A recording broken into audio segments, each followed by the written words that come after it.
4th episode की starting में वो क्रिमिनल लड़की को लेकर अपने अड्डे पर पहुंच चुका था।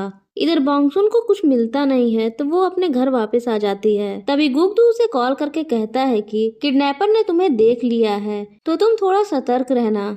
सुबह में जब बोंगसुन मिन के घर आती है तो वो उससे पहले तो खाना बनवाता है और फिर उसके साथ पार्क में आ जाता है, लेकिन तभी इन पे कोई गोलियां बरसाने लगता है।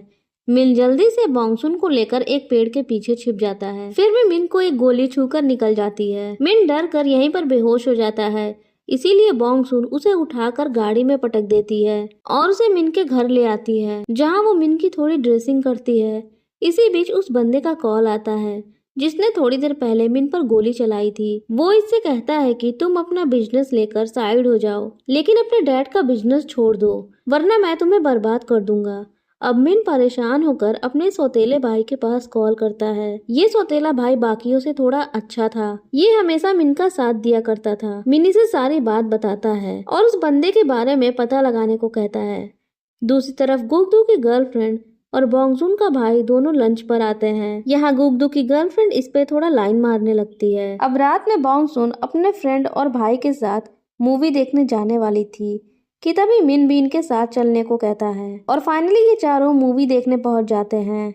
लेकिन जब बोंगसुन अपने घर से निकल रही थी तब घर के बाहर हम उन गुंडों के बॉस को देखते हैं जो कि बोंगसुन पर नजर रखे हुए थे। अब मूवी के बाद ये चारों क्लब आते हैं और यहाँ बोंगसुन ने इतनी ड्रिंक कर ली थी कि वो अचानक से क्लब का पोल उखाड़ देती है। वहाँ मौजूद सभी लोग इसकी वीडियो बना रहे थे। तभी वो उनसे कहने लगती है कि आखिर मैं इन शक्तियों का करूँ क्या। तभी मिन जल्दी से इसे लेकर यहाँ से निकलता है और सीधे उसको उसके घर छोड़ देता है।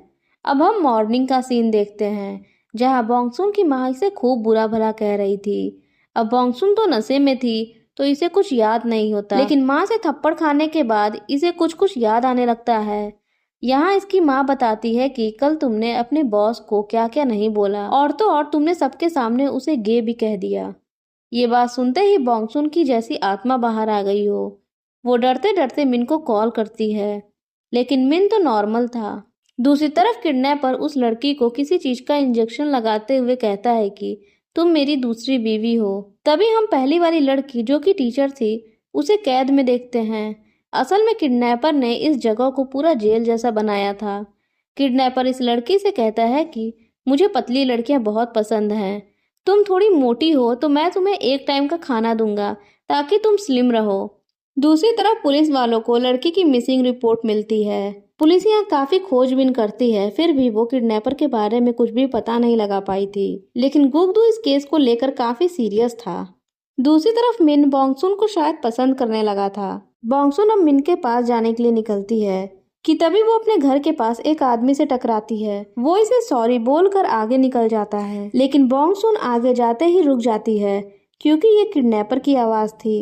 बोंगसुन ने हॉस्पिटल में भी इसी की आवाज सुनी थी। वो जान जाती है कि किडनैपर इसी के एरिया में रहता है और इसी के साथ एपिसोड 4 यहीं खत्म हो जाता है।